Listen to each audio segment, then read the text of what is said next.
Subscribe कीजिए topper साहित्य YouTube channel को और बेल आइकन को दबाइए हमारे लेटेस्ट वीडियोस सबसे पहले देखने के लिए।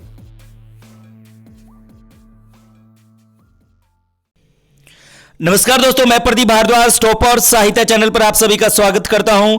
जय हिंदी जय भारत। नोटबुक और पेन साथ में रखें। देखिए आज की जो मॉक टेस्ट सीरीज है वो है 23 मतलब 23वीं मॉक टेस्ट सीरीज है। जिसको भी हिंदी साहित्य और व्याकरण की तैयारी करनी है, कोई भी एग्जाम हो, तो इस चैनल को सब्सक्राइब जरूर कर ले। तो पहला क्वेश्चन आपके सामने आ चुका है। अपसंभोग कौ किसकी रचना है? Option number A Raidu, option number B Lakhu, option number C Vinay Chandra Suri, option number D Rahman. तो देखते हैं इसका आंसर किसका सही मिलेगा। दूसरा फटाफट आप आंसर देते रहिए, विद ऑप्शन आप आंसर देंगे तो बेटर रहेगा। अपने आंसर को टैली कर लें। जिसका भी ऑप्शन नंबर ए वो क्या है सही। अब रईदू का थोड़ा पोस्टमार्टम कर लेते हैं। इन्हें अपभ्रंश का अंतिम कवि कहा जाता है। एग्जाम में क्वेश्चन आएगा अपभ्रंश के अंतिम कवि कौन है, तो आंसर क्या होगा रईदू। रचना का नाम आपके सामने ही है। इनके अलावा इनकी कुछ रचनाएं और हैं, जैसे मैं कहूं बलहद चरियु, जसहर चरियु और पार्श्वनाथ चरित या फिर कहेंगे पासना चरियु। फिर से मैं रिपीट कर देता हूं रईदू की रचनाएं। देखिए इन्हें अपभ्रंश का अंतिम कवि तो कहा ही जाता है। इनकी एक रचना तो आपके सामने है ही, इसे लिख लें। इसके अलावा बलहद, जसहर और इनके पीछे आप लगा देंगे चरियु। बलहद चरियु, जसहर चरियु और पार्श्वनाथ चरित। और पार्श्वनाथ चरित का नाम पासना चरियु है। क्या है? पासना चरियु। इसे भी आप ध्यान में रखेंगे। ठीक है, ये जो एक्सप्लेनेशन मैं आपको बता रहा हूं यहां से काफी कुछ क्वेश्चन एग्जाम में पूछे जा सकते हैं। ठीक है, लिख लिया होगा उम्मीद है। अब चलते हैं थोड़ा सा और आगे। अगला क्वेश्चन आपके सामने है। जिणदत्त चरियु जिसका समय 13वीं शताब्दी है और अगवय रयणपई किसकी रचना है? बताइए जी। जिसका समय 13वीं शताब्दी है तो इसके रचनाकार कौन है? Option number A Raidu, option number B Lakhu, option number C Vinay Chandra Suri, option number D Rahman. तो राइट आंसर क्या होगा? अब अपने आंसर को भी टैली कर लेंगे। विद ऑप्शन ही आंसर दें और आते ही वीडियो को लाइक कर दिया करो। कहना पड़ता है बार बार, ये आपके लिए बनाई जा रही है वीडियो और जल्दी काफी कुछ आने वाला है। तो इसका राइट आंसर एक बार चेक कर लेंगे। देखिए यहां पर जिसका भी है ऑप्शन नंबर बी वो क्या है सही, लाखू। क्लियर? इसे आप थोड़ा सा माइंड में रखेंगे। देखिए अगर हम जिनी दत्त की बात करें तो ये एक तरीके से नीतिपरक ग्रंथ है। और रही बात हम इस दूसरी रचना की बात करें जिसका नाम क्या है अगवय रयणपई। ठीक है, इसके अंदर क्या है सर्वाकोचित वर्तो अनुवर्तो कर्तव्यों का वर्णन है। यह भी एग्जाम में आ सकता है। फिर से रिपीट कर रहा हूं अगव। देखिए या तो इसको ऐसे पढ़ सकते हैं अगवय रयणपई। इसमें क्या है श्रावोकोचित वर्तों और अनुवर्तों के कर्तव्यों का वर्णन मिलता है, पूछा जा सकता है। अब चलते हैं अगले क्वेश्चन की ओर।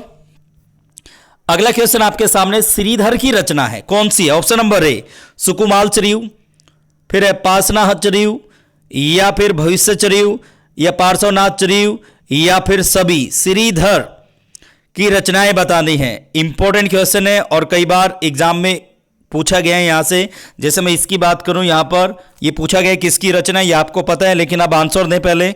इसका राइट आंसर क्या होगा? देखिए यहां पर आंसर को चेक कर लें। जिसका ऑप्शन नंबर ए गलत, बी गलत, सी गलत, डी गलत, इसका आंसर है सभी। मीन्स श्रीधर की रचनाएं कौन सी हैं? श्रीधर की रचनाएं सभी हैं। सुकुमाल चरियु, पासनाथ चरियु, या भविष्य चरियु, पार्श्वनाथ चरियु। क्लियर? पार्श्वनाथ अभी अभी मैंने आपको बताई थी किसकी और रचना है। पार्श्वनाथ चरियु अलग है, चरित अलग है। दोनों को थोड़ा सा माइंड में रखेंगे आप। चरित होते ही किसकी रचना हो जाती है? रईदू की, जो कि अपभ्रंश के अंतिम कवि माने जाते हैं। ये चरियु है तो श्रीधर। इसके अलावा और भी मिलेंगी, बताऊंगा मैं। फिलहाल इन्हें लिख लें। अब चलते हैं थोड़ा सा और आगे। देखिए नेमिनाथ चौपई किसकी रचना है? जिसका समय 13वीं शताब्दी रहे। नेमिनाथ चौपई किसकी रचना है? Option number A Raidu, B Lakhu, C Vinay Chandra Suri and last option is Sumati Gani. तो इसका आंसर एक बार टैली कर लेंगे, फटाफट आंसर देते रहें। अब अपने आंसर को मैच कर ले, जिसका भी ऑप्शन नंबर सी वो क्या है, सही, विनय चंद्र सूरी। ओके, अब चलते हैं थोड़ा सा और आगे। आगे जाने से पहले एक और चीज मैं बता दूं, एग्जाम में क्वेश्चन ये कई बार उठता है यहां से, सुमति गणी जो है इसकी रचना का नाम क्या है, नेमिनाथ रस।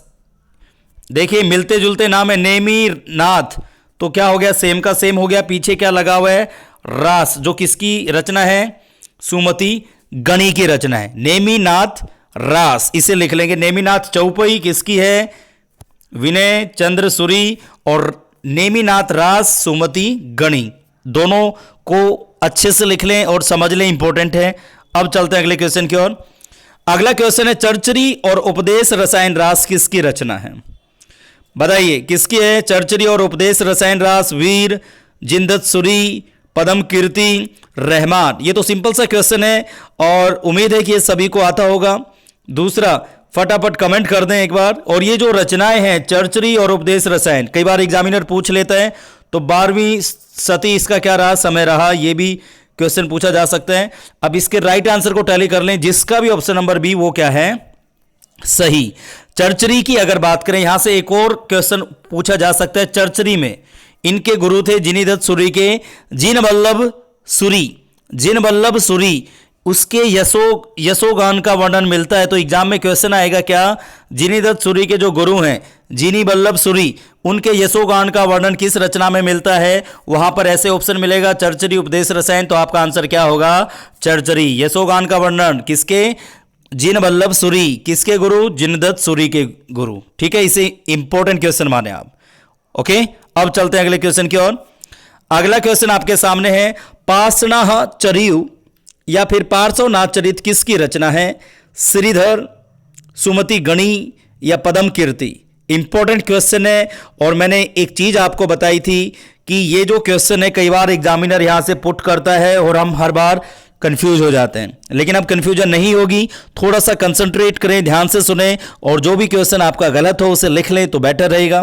अब इसके सही आंसर को चेक कर लेते हैं, जिसका भी ऑप्शन नंबर डी वो क्या है, सही। इट मीन्स श्रीधर और पदम कीर्ति की कौन सी रचना है, पाषाणः चरियु, पार्श्वनाथ चरित भी कह सकते हैं। क्लियर।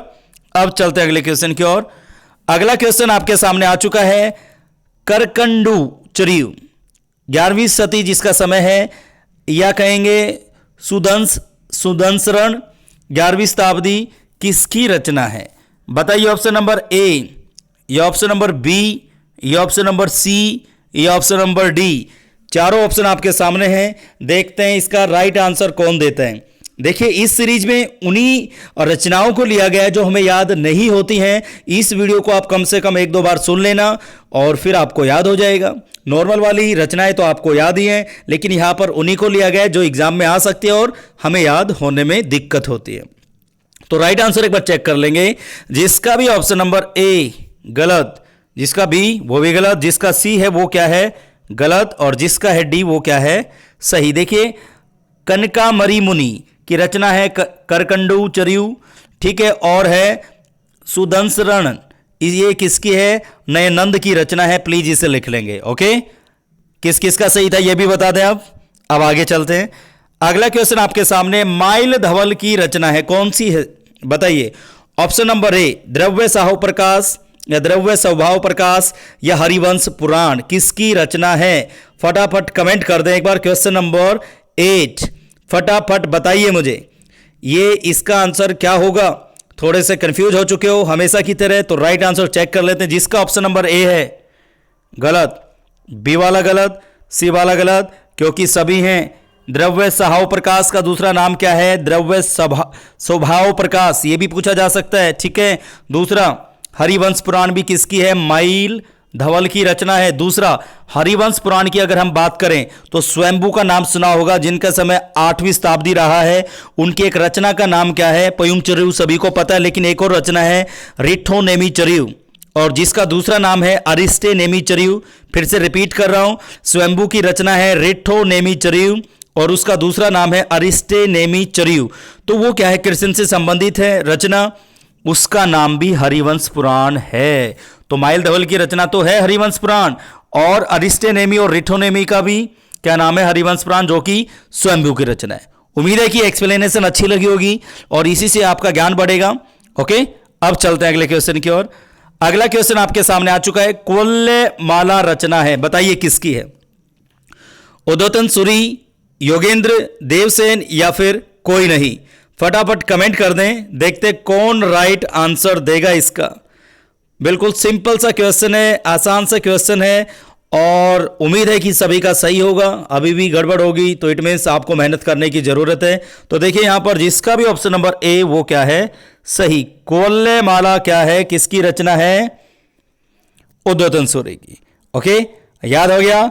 अब चलते हैं थोड़ा सा और आगे। ओके, देखिए अगर आपको हिंदी व्याकरण की मॉक टेस्ट सीरीज चाहिए, 499 यहां पर दिखाई दे रहा है, 70% ऑफ चल रहा है केवल इसी महीने। RTET, DSSB, NVS, CTET, NTA, UGC NET, STET, KVS, UPSI, UPTET या HSSC की आप तैयारी कर रहे हो, हिंदी व्याकरण आपके किसी भी एग्जाम में आती है, तो आप इस मॉक टेस्ट सीरीज का फायदा उठा सकते हो। अल्टीमेट है, इसका अंदाजा आप लगा ही नहीं सकते। जिसको भी चाहिए तो इस नंबर पर अपना नेम और प्लेस लिखकर भेज सकते हैं, ठीक है। नंबर और यहां पर लिखा हुआ है 7206844052। अब चलते हैं अगले क्वेश्चन की ओर।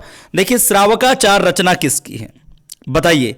उद्योतन सूरी, योगेंद्र, देवसेन, कोई नहीं? और मैं आपको बता दूं ये जो रचना है सबसे मोस्ट इंपॉर्टेंट है, एग्जाम में कई बार पूछी जाती है और इसका आंसर लगभग सभी का सही है। तो आंसर चेक कर लें, जिसका हेड सी वो क्या है, सही। कई बार इसका समय पूछा जाता है 933 ईस्वी। हिंदी साहित्य का प्रथम ग्रंथ इसी को माना जाता है, रचना कह सकते हैं आप देवसेन की श्रावकाचार को, ठीक है।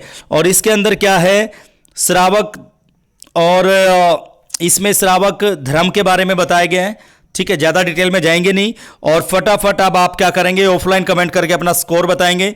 Thanks for watching it and have a cool day. अगले वीडियो में मिलेंगे कुछ नई चीजों के साथ, तब तक के लिए जय हिंदी जय भारत। इस वीडियो को 1-2 बार जरूर देखें ताकि आपको याद हो जाए। उन्हीं क्वेश्चन को मैं लेकर आता हूं जहां पर हम अटक जाते हैं या फिर उन्हें याद करने में दिक्कत होती है। मिलते हैं अगले वीडियो में कुछ नई चीजों के साथ, तब तक के लिए नमस्कार, थैंक यू।